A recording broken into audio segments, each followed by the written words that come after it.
Hey guys, it's Brian. Running a little smidge late. Had to go get mail something. She fucking makes me go do this, go do that, go do this. So you know how it is, fellas. If a woman says she needs something, she needs it. Yeah, no. Everybody's seen your asshole. Come on, go over there. Sit over there. Well, yeah, that's not today. All right, guys, it's 8 o'clock. Let's ring the bell. Ping, pong, pyong. Weird War II is on the march. All right, guys, so tonight we're going to try this again. We tried this last week, and Facebook just wouldn't have it. Then I went to YouTube to try it on YouTube, and YouTube wouldn't have it. So we'll try again. Maybe it's a better night tonight. So tonight we're going to talk about a movie. We're talking about Dick Dynamite, 1944. And then we're going to talk about the M6 heavy tank. Woo! All right, folks. So, Dick Dynamite, it is a independent, low budget, weird World War II extravaganza. I'm gonna get the trailer real quick here for you guys to check out. Dick Dynamite 1944, an action-packed extravaganza of guns, gore, and glory. It's got it all. Nazis, ninjas, zombies, girls, and gimps. Half a pound of dynamite with a quarter-inch fuse with a body count bigger than Little Big Horse. Stern snars as Dick Dynamite. Featuring Irvin Welsh, Nick Linnery, Clive Russell, Noah Hathaway, and Dick Valentine as Commander Eagles Kearney, featuring members of Biohazard, The Exploited, Agnostic Front, Sleaford Mods, and many more. You'll explode when you see Dick Dynamite. Now let's start a war. Awesomeness. So if you like, like Nazis getting blown to hell and GI chomping stogies, stogie chomping GIs, that's probably a better way to say it. And lots of explosions and titties and inappropriate shit that'll make most people squirm or squirm. This is it, baby. This is the show for you. All right. So I'm gonna be going through the IMDb. Okay. So the thing is with Dick Dynamite right now is I've talked to Robbie. Robbie's the director. He is shopping it out still to a distributor, but he is doing limited run showings in I think he believes he's from Scotland. So of course they're hitting Europe, Western Europe. So shit, you guys just take a train and you're in fucking another country. In Texas, it takes you fucking a week just to get out of the state, let alone a different country. But yeah, so let me read you what the IMDb thing says. It says, in the dying days of World War II, Nazi scientists hatch a desperate plan to turn the pop. Shut up! I'm talking! See, this is my life, guys. Mel just blurts. What do you need to say, honey? What was so important? Nazis, they like to start shit. I could continue. Thank you. In the dying days of World War II, Nazi scientists hatch a desperate plan to turn the population of New York into flesh-eating zombies.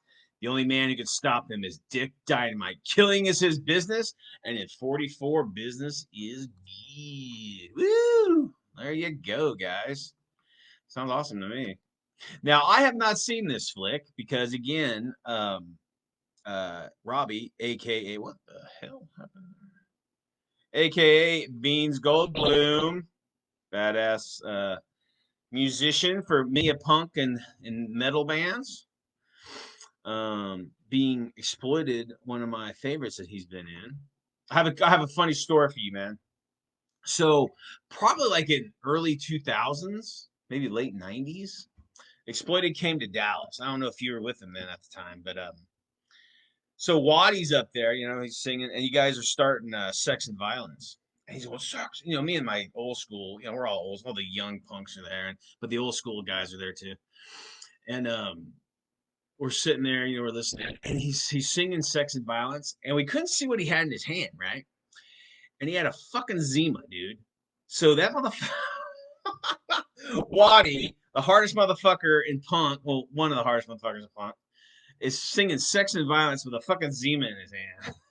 We were just like, what the fuck?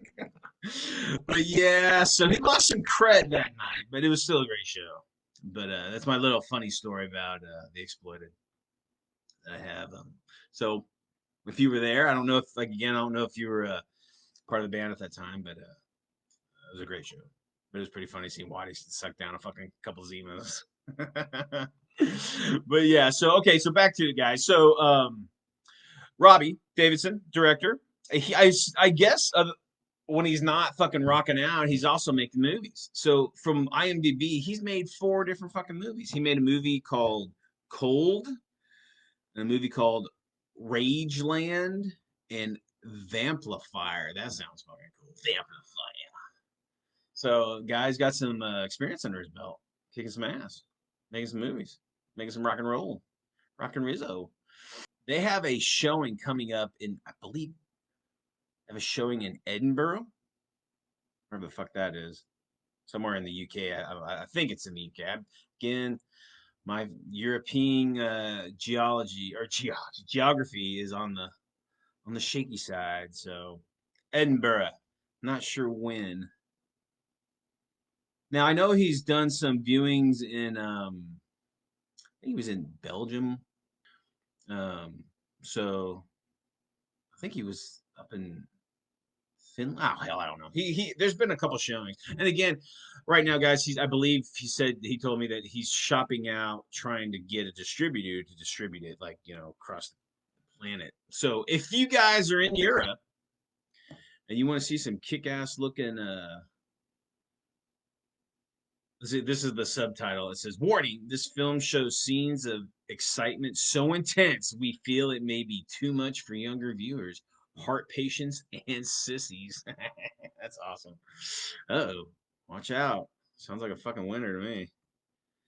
But so, you know, from the trailer we get, like, you know, we get Nazi ninjas, which is fucking cool. We get, you know, hot chicks and fucking lots of American arrogance, kicking ass, British pomp, British being British. So it seems like it's gonna be full of stereotypes and weird World War II tropes, and it looks like it's gonna be fucking badass. So if you guys get a chance, go see Dynamite 1944. Look for it. Swing over to the official Facebook group and see what's going down. Maybe they have a viewing, showing somewhere around you guys. Again, I think they're hitting Europe because that's where they're from. I believe they're all from Scotland, or at least the director is. So I guess it's got a whole bunch of like punk band members as extras and shit. People get blown up, and so that sounds like a fun flick, man. It sounds like an awesome flick to have made too. But it probably, if I had the money or the time or the skill to make a movie, it would be in this vein. So be a lot more naked chicks though, a lot more naked chicks. Sorry, babe, you'll be in there too. You'll be the naked chick. She says, "Ooh, I want to be the American sexy female commando, kicking ass." She's being fussy today, guys. She's being bratty. All right. So, and again, I mean, if you're, you know, if you're interested in watching Sisu, I think Sisu might be a little bit more serious than this one. I think this is really over the top comic bookish, but it looks fucking fantastic. Looks a hell of a lot better than fucking Overlord or some bazillion-dollar piece of shit movie. God, Hollywood just sucks. They can't make anything right. I don't get it. If I had a bazillion dollars, I'd make the epicest, most epic Weird World War II movie ever. But anyway. Okay. All right, guys. So check it out. Dick Dynamite, 1944. See what you guys think. And if you do see it, let us know what it was like. You know, Give us a review on go to the Facebook page and write up a review or whatever. Take some pictures, bootleg that shit, send it to me so I can watch it. But okay, man. All right, guys. So we'll swing out through there, and we will go over to talking about the M6 heavy tank. M6. Find it here real quick. All right, guys. So the M6 was actually designed, I think, prior to World War II, like right before World War II. The Americans they wanted a heavy tank, and they built the damn thing. There were several different. I believe, from what I've read, the first prototype was gonna have multiple turrets and all that stupid shit. Because that was kind of happening in the late 30s. Or mid 30s. They were talking about big tanks with like 3 or 4 fucking different turrets, and the Americans actually did like with the Mae West M2s combat cars that had like dual turrets on it. And I know the Soviets made some dual turrets.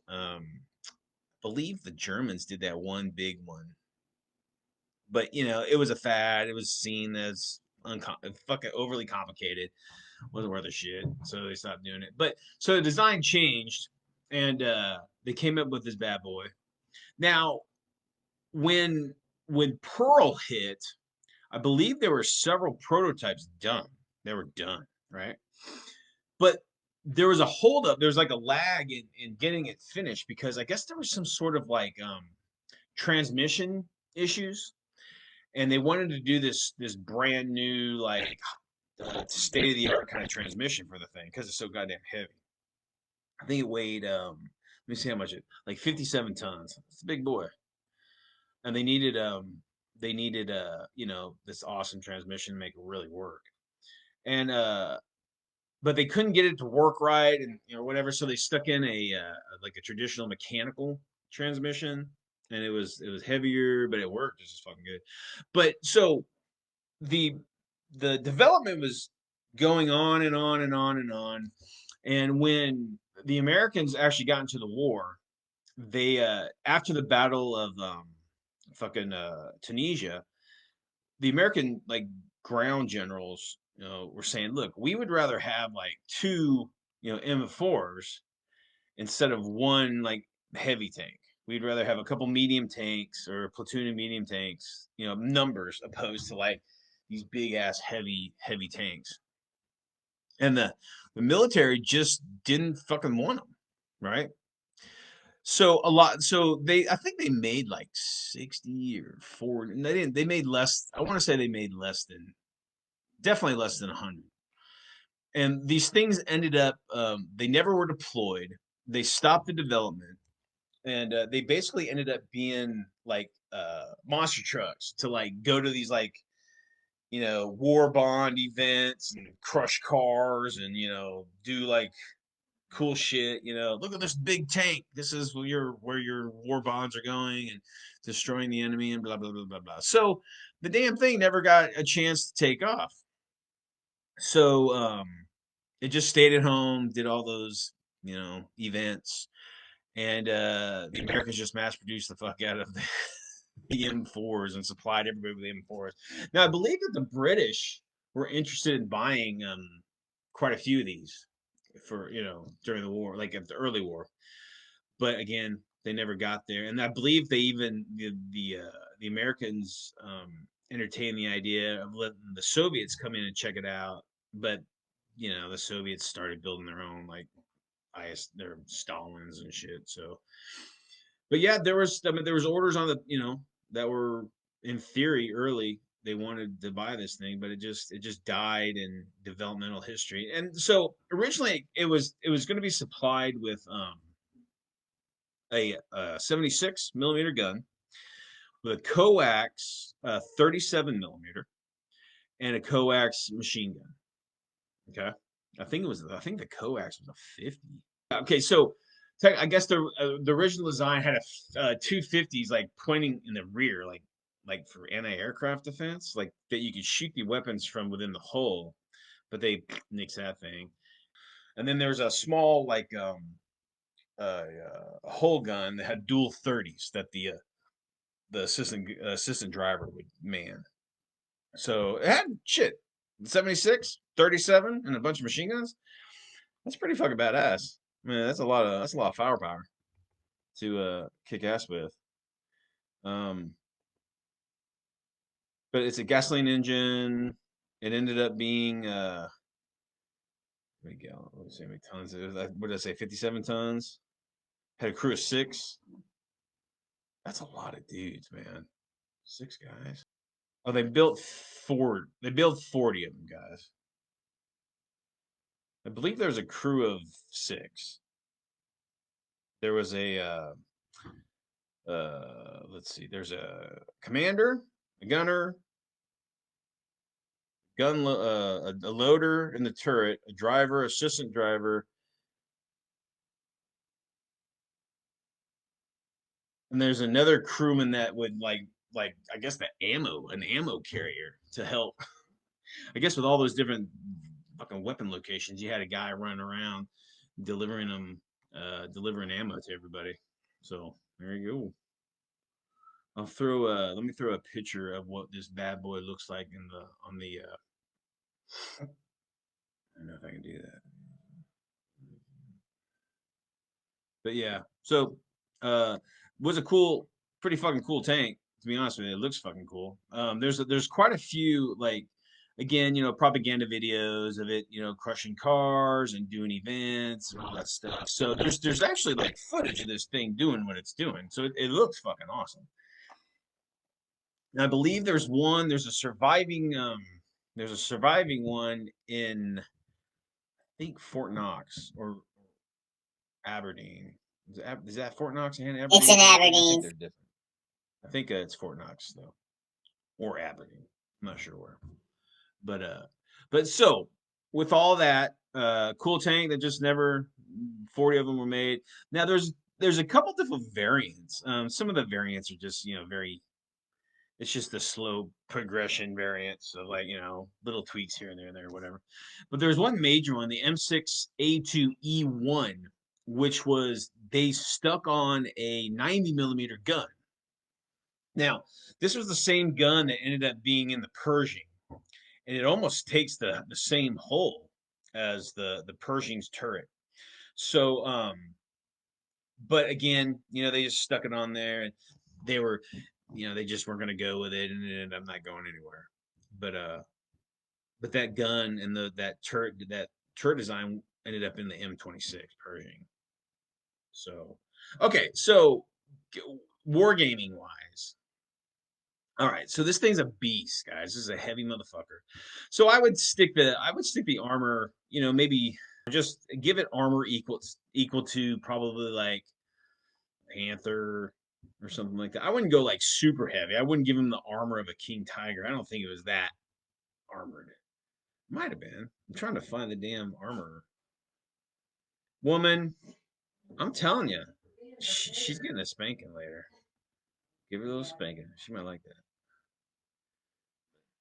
Yeah, so it's going to be a heavy tank. So in your game mechanics, okay, this is going to be a heavy tank. So I would give it roughly probably between I would go probably Pantherish armor, whatever your Panthers armor category is in your game mechanics. I would go with that. Okay, now the main weapon, the 76, the American 76. Pretty cool gun.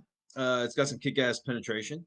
It's the same gun that was used on like the American anti-tank guns. I mean, I am fucking brain dead today, baby. I cannot fucking think. Oh, see, that's the encouragement I get, guys. They can't even hear you. Yeah, you're lucky they can't hear you. They would go, oh my goodness, how can she talk like that? She's such a jerk. That's how you talk. Sorry, man. Yeah, so I guess technically it's a 3-inch. It's the main gun is the M7 76.2 millimeter 3-inch gun. Okay, this thing shoots AP, HE. But yeah, so it's going to have the same armaments of the American anti-tank 3-inch anti-tank gun. So because it's the same weapon. Now the coax, 37 mil. That's going to be that's the M6 gun. That's the same thing that's on the 37 millimeter American anti-tank guns, and what's on the Greyhound and that kind of shit. Now I believe this thing shoots HE, AP. I want to say it also has a heat round. And I know the 37 has a canister round. Okay, so that's fucking epic. So that's an infantry killer right there. So don't forget that. If you guys have any US 37 millimeter can guns, you give those fuckers a canister shot because they use those a lot. They freaking. Now I don't know if the 37 used a smoke round. I can't remember. All right, and then the I'm sure they put a coax. I would in my game we would put a coax or not a coax, but a 50 anti-aircraft machine gun on top of it, because that's kind of SOP for Americans back in the day. Then the 230s, the twin 30s. That's pretty good for a whole machine gun. That can lay down some fucking firepower right there, guys. That's a lot of. I mean, that's a suppressor right there. I mean, I don't know what your game's like, but that's a lot of firepower right there. 230s linked, so woo, I can kick some shit. I would say it goes the same speed as maybe like a German. I mean, this thing I've seen the videos of them. This thing can go pretty quick. I mean, it had some. I guess it says its maximum speed was 22 miles per hour, so that's not bad for a heavy tank.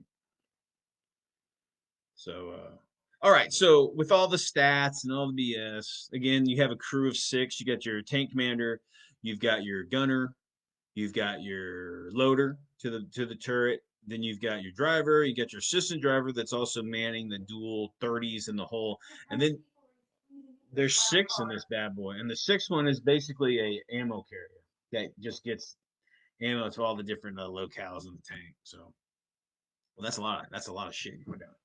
But that's a lot of bullets and art. That's a lot of lead going down range too with all that shit. So hey, I'm not gonna complain if I was in that bad boy. I take it. It is the Mel says the clown car of tanks. But yeah, but okay, so with all that, now you're saying, hey Brian, how am I gonna play with that shit? Because no one makes that fucker. I'm like, you're wrong. You're wrong. Let me tell you wrong. Because Lee from Gaddis Gaming does make a version of it. He makes the one with the 76 millimeter, and he also has a weird war version that has like a Tesla cannon on it. So shit, it's freaking epic. Let me go get it real quick, guys. I'll be right back. All right, guys, check out that bad boy. Let me see if you guys. I gotta get to the. Here we go. There we go. Check it out. So this is okay. So Lee, Gaddis Gaming sells this in a 156 scale. Okay, but I was able to talk to Lee, and Lee was cool, and he let me. These are resin printed tanks, and he was able to up it to a 148 scale because that's the scale that I play. But if you play 156 or 148, he could hook you up. So here's a 28 millimeter. That's one of Gaddis Gaming's tank commanders right there. So great. That's a good looking tank. Woo! But see, you can see the dual 30s, and it's got the coax MG, and it's got the 37, and that's the 90 on there, or it's actually 76, but he calls it a 90. But there you go. There's the bad boy. I got a couple of these, so looking forward to painting those up and getting them on the Weird War battlefield when we start when the Americans jump into the fray in our Weird World War II campaign. So looking excited. All right, guys. So again, these things would probably go really well against King Tigers and Panthers. Go against the Stalins, the um, I think any of the Japs don't have the Japs don't really have anything that would be equal against that thing. I don't think. I mean, weird war wise, I'm sure you could come up with something, but not like historical. But yeah, so this thing would have deployed if they got all the if they got all the kinks and stuff out of it. This thing probably would have deployed in for it. Probably been ready before D-Day. So, in theory, if they did deploy these bad boys, these things would probably be in the battles in Western Europe. So, I doubt that they would send anything like this to the PTO. It's just too big to do that kind of fighting. But it would have been done before the Pershing, before the Pershing uh, tank was done. So there were probably quite a few of these in production and on the line before the Pershing stuff came out. But yeah, pretty cool. There it is again. Lead Kraut. Take that, Tojo. Pretty sweet. All right, guys. Well, it's kind of short and sweet tonight. No one's around, so I think I will bow out. But yeah, you guys, again, swing over to the links in the comments. Then swing over to their Facebook group and see if there's any showings going on in your neck of the woods. And if you go, tell them Weird World War II sent you, and that we're chomping at the bit to check it out over here in the States, man, because I want to watch that bad boy. And then if you guys are giddy for some epic American heavy metal, swing over to Gaddis Gaming and pick up 1 or 2 or 5 or 8 of these excellent M6 resin casts. They're awesome. They're the only ones that I know of that make the M6 in the 30, in the 28 to 32 millimeter scale. So I know that there's some people. I think Flames of War did some of the kind of like what if prototype vehicles back in the day, but I don't even know if they sell them anymore. But other than that, I don't know anybody that's doing an M6. If you're a modeler, boom, there you go. Here's an M6. Actually, there's some 135 model kits out there, I think, of the M6. All right, guys. Well, do you have anything to add, my love? Nothing? All right, guys. So whatever you do, this crazy mixed up world, go watch Dick Dynamite 1944 and keep it weird. See ya.